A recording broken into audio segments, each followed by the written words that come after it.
Hey everyone, this is Deepesh Trivedi, and I'm excited to be part of Humans of Telecom.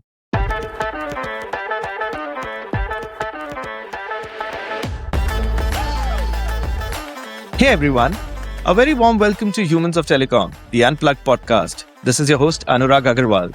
As you all know, this is where we step away from the technology and buzzwords to explore the real stories behind how the world connects, the people, the pivots, and the purpose that shape our industry. And today's guest is someone whose career closely mirrors the evolution of global communication itself. Beginning his professional journey in the UK, he found himself at the intersection of technology, platforms, and people at a time when digital communication was starting to reshape how businesses connect across borders.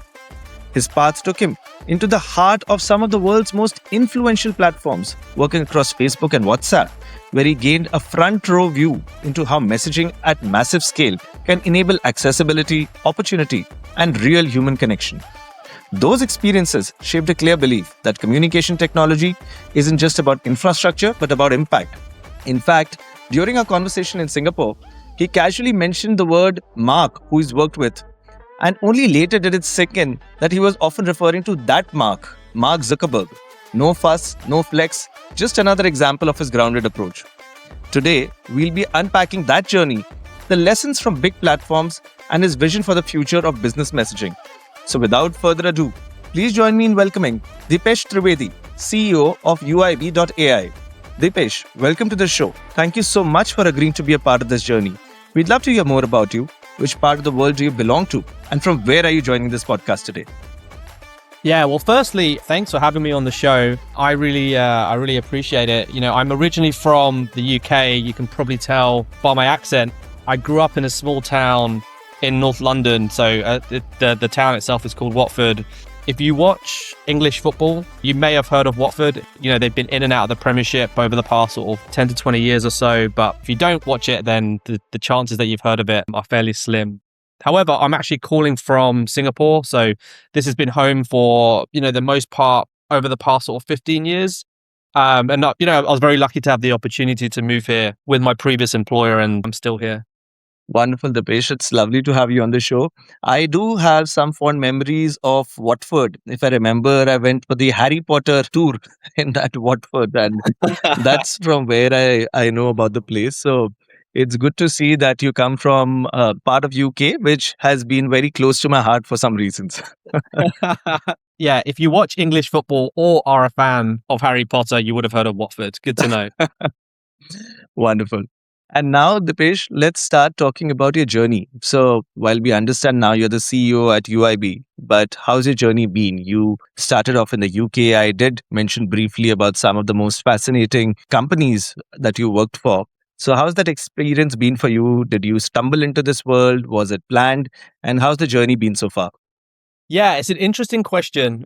As I look back at my career over the past sort of 20 plus years, I would say like stumbled upon is probably the right phrase. When I was at university, I actually studied chemistry with business management. So up until that point, I was really only studying sciences because I was convinced I was going into medicine. But one thing, I realized very quickly at degree level, and again, I love sciences up until sort of degree level, is I really didn't want to do sciences after I graduated. And so I didn't really know what I wanted to do when I got out of university. And so, I took some sort of time off to figure it out. And somehow I stumbled into sales. And I ended up working for a company called Waterloo. They're a publishing company. Back then, at least, graduate level jobs in sales were not too difficult to get. And I say they weren't difficult to get. They were very hard to keep. This was what I called a telesales job. You had daily revenue targets. And I was there for about a year and a half. And then, I was very lucky in that my old recruiter, who I was good friends with, phoned me up and said, look, this company called Facebook, they're opening an office in the UK. And obviously I'd heard of Facebook. This is sort of 2008. They said, they're going to start a new sales team. Would you like to interview for the role? And I ended up interviewing for it. It was a lot of interviews. I remember it was like 7 or 8 interviews, which is more than anything I'd kind of ever experienced before. But I ended up getting an offer. And so just sort of think back, this is before Facebook was a mobile first company. It was primarily on the desktop. and there's no Instagram and there's no WhatsApp. And when I joined a new team. So this is, I think at the time we were called inside sales. So we were basically meant to be telesales. And if I remember correctly, I would have been around employee number 20 in the London office. And the only reason I even remember that is because when they gave you your pay slips back then, they would put your employee number on the bottom right of the pay slip. For some reason, I've still got these pay slips sitting around in my parents' house somewhere. And so I started off as inside sales, but given how much that company was growing at that point in time, the company was expanding really quickly. And so, scope expanded, and that very quickly evolved from inside sales into sort of mid-market field sales. And I ended up doing that for about 3 years. And during that time, I was very lucky. I was one of the people that helped open up our sort of centralized sales team in Dublin. And we ended up opening up a number of offices across Europe as well. So to be sort of have a front row seat into that was a very fortunate position to be in. And in 2011, I had the opportunity to move over to Singapore. And to be honest, the goal at that point was really to get some experience, working out of the Singapore office, but then really after a year, moved back to London. But what ended up happening was I met my wife on the third week in the office, and that one decision I've ended up staying here for 15 plus years. So that's kind of why I'm here. And then I ended up having the opportunity to work at WhatsApp. This was at a time when WhatsApp wasn't making money, so I joined pre-revenue, and the company was thinking about monetizing WhatsApp for the first time. So it was about 3.5 years after the acquisition. Obviously, that role in that business grew, and that role expanded from whatever as kind of an individual contributor coming in to sort of director of WhatsApp for APAC on the business side. I ended up leaving the company after sort of 15 years of service in 2023, and I ended up taking 6 months off. The main reason for that was I'd ended up just becoming a dad, and I realized I just wanted to kind of focus on doing that whilst my son was a newborn at the time. And then in 2024, I ended up jumping over onto the partner side. And, right now I'm currently the CEO of a company called UIB.ai. So we're a conversational AI platform focused on CPaaS and business messaging solutions. I'm excited to be on the podcast, and I'm very fortunate to have that level of exposure and experience. Awesome, Deepesh. So that's definitely a very fascinating and an envious journey that you've been through. And within this entire journey, if there are one or two impactful moments that you can talk about, which would those moments be? Yeah, I think the most memorable, look, if I was to look back in my last 20 years, I would say number one is obviously joining Facebook. That was a huge acceleration into my career, into my exposure, into my scope. And so that is definitely something I look back on. And I remember at the time thinking, is this a good decision? I don't know. But it ended up becoming like the best kind of career decision I think I've ever made. The second, I would say, is moving abroad.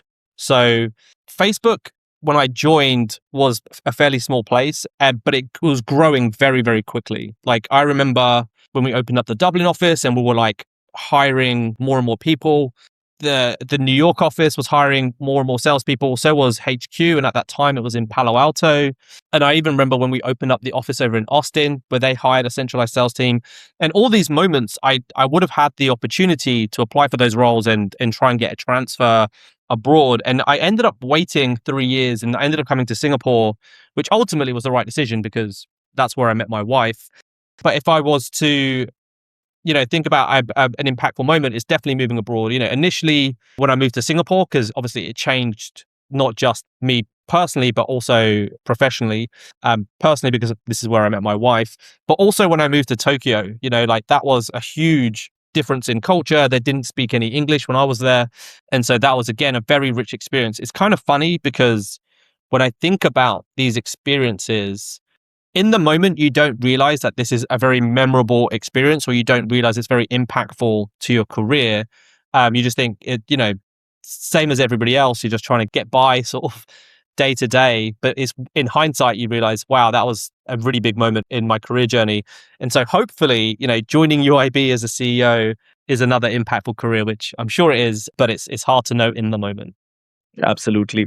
And how have the interactions with Mark Zuckerberg been like? I remember when we spoke, you did casually refer to him a few times, but for our audience here, what is it like working directly with Mark? It's a good question. So I guess I want to kind of clarify a few things. I never sort of reported into Mark, and I never directly worked for Mark. Even when we were a small company, he still had a decent sized leadership team. But look, I had a few times. I was very lucky to have exposure with him, but more on the non-work side of things. So we ended up having a dinner with him back in 2008. It was his first kind of trip to the UK, and that was again with the broader UK team. But again, the team was very small, so very fortunate to have that level of exposure. And then, when I just moved over to WhatsApp, and around the time that I hit sort of 10 years at the company, I ended up speaking at the Mark Q&A. And again, I got a bit of time with him just before the Q&A.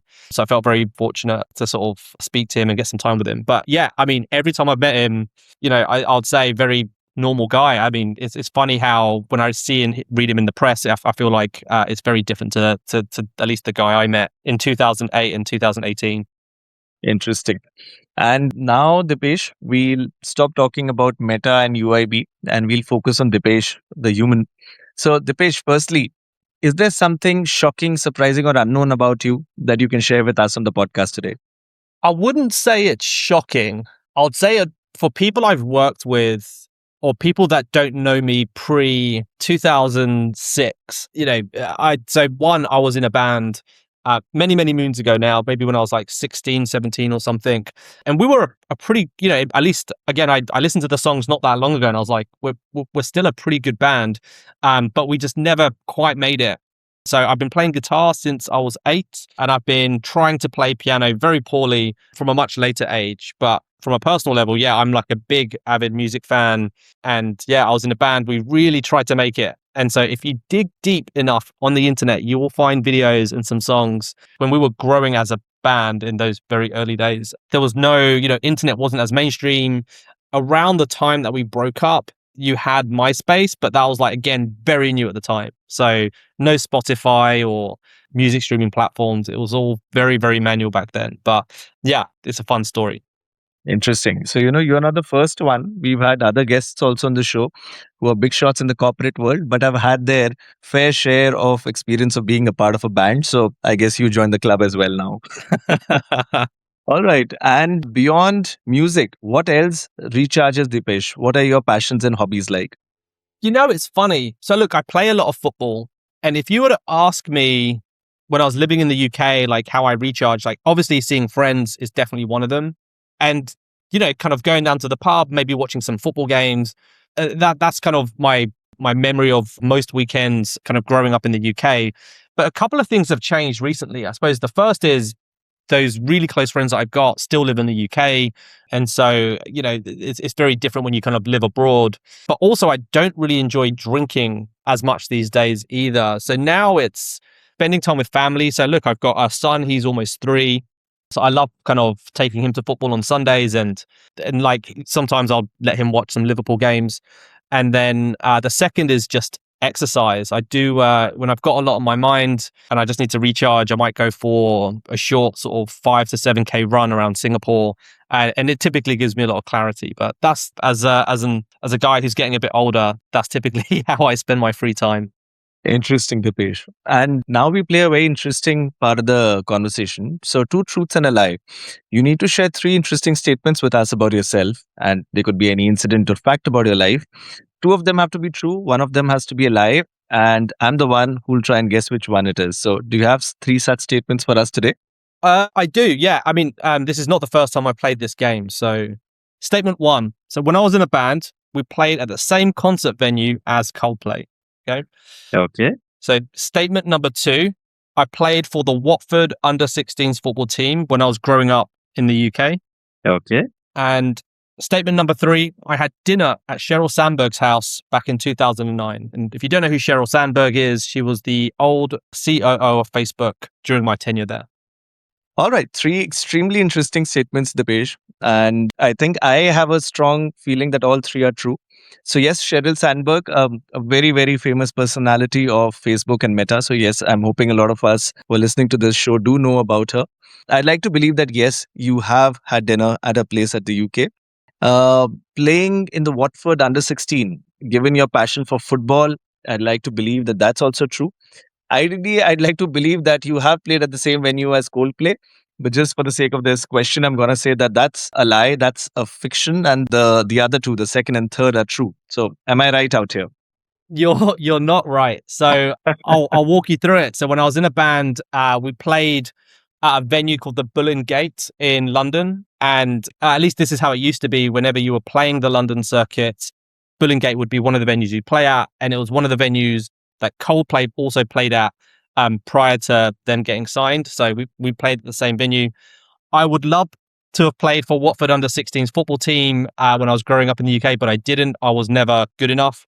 And then, yes, I had dinner at Sheryl Sandberg's house. It wasn't in the UK, it was in the US. I couldn't even tell you exactly where it is, but that was back in 2009. She hosted the entire sales organization at that time to have a barbecue in her back garden. And so, again, it was a very small team of us, but yeah, it was a lot of fun. Interesting. So, I think you have got the good fortune of having seen such famous leaders, such famous world leaders at such close fronts. And yeah, I can see that your penchant for music did take you to a lot of good places and a lot of famous venues. So I do hope maybe sometime in the coming future we do get a chance to hear Deepesh play again. I don't, but yeah, okay. All right. And the final question of our section, if you could change one thing about your life, what would possibly that one thing be? Yeah, interesting question. So, one of the things, if I could change one thing, if I look back, some of the big sort of life decisions that I made, I wish I had made them earlier. So, the first is moving abroad for work. Again, I had this huge opportunity very early on at Facebook to apply for roles abroad, whether that was in Asia or the US or, even Dublin. And I never did it because I was for some reason, so passionate about London and I love living in London. But like I mentioned earlier, it was one of those that has really spearheaded my career. And so if I had the opportunity to do that again, I'd tell my younger self to go for it earlier. The second is another big life decision I made, which I wish I made earlier, was having a baby. I'm one of those guys who I like to think I've got a lot of energy, or at least historically, I used to like to think I had a lot of energy. And then as soon as you have a baby, you realize not as much. And so if I had a baby earlier, then my energy levels probably would have been even higher. But yeah, that would be, if I was going to change one thing, some of the big life decisions I made, I wish would have been earlier. Yep, I can totally resonate with some of them. And yes, world travel, that does expand your horizons a lot. So the sooner you do it, the better it is for you. And I guess, yes, fatherhood also, the sooner you have it, the sooner you have the chance of a very different facet of your life. And I guess definitely takes a lot of energy to raise a child. So the sooner, the better it is. All right. And Deepesh, we come to our final question now, our signature question. What does being a human being to you? What sort of a human being would you want the world to remember you as? Yeah, interesting question. Very deep and philosophical for a Thursday afternoon here in Singapore. But look, I'm a big believer in empathy, and I'm a big believer in investing in people. If I look back at my career, especially, as a people manager, I invested a lot of time just in my team, or at least, I tried to where I could. And as I think about the person I want to be sort of remembered as, or, I want to be sort of thought about as someone who just cared, whether that's about people, about the work I did, how I invested my time, and mostly in doing the right thing. I'll talk about this a lot with the team, which is if doing the right thing means making less money in the short term, I'll guarantee you'll make more money in the long term. And so, if I think about how I want to be remembered, that's probably the sentence I would try and capture as. That's wonderful, Deepesh. I think these are some excellent thoughts which you're leaving the conversation on. And I must say that today's discussion was extremely fascinating. Learning so much about you beyond just your work side, and about football and Meta, working with Mark, meeting Sheryl, and a band. Well, these are sides of you which I never expected when I first met you. So it's good to know a lot more about Deepesh beyond just the CEO of UIB. So thanks a lot. I appreciate your time. I know there's a lot going on, and yet we managed to find for this conversation. And I do hope in the near future, we do get a chance to cross paths again. Awesome. Well, look, thanks for having me. I love the show. So I appreciate the invite. Perfect. Thank you so much, Deepesh. And to all our wonderful listeners here, thanks a lot for tuning into the show. We hope this episode gave you a good glimpse of the human side of Deepesh Trivedi, someone who has worked with some of the most fascinating platforms and global industry legends, yet remains refreshingly humble and grounded. A firm believer in destiny with a beautiful story of meeting his life partner right at his workplace. A true global citizen, having lived and worked across the UK, Japan, and Singapore. A creative soul who once ran a band, proving his love for music goes far beyond playlists. And a man fueled by discipline and passion, with football and fitness playing a big role in keeping him sharp, balanced, and energized. That for us is Deepesh Trivedi. So, if you enjoyed today's episode, do stay tuned in because we shall soon be releasing yet another episode and another compelling story from the telecom space. And do follow the podcast on your preferred streaming channel. On behalf of Humans of Telecom, this is your host Anurag Agarwal signing off for now. Take care.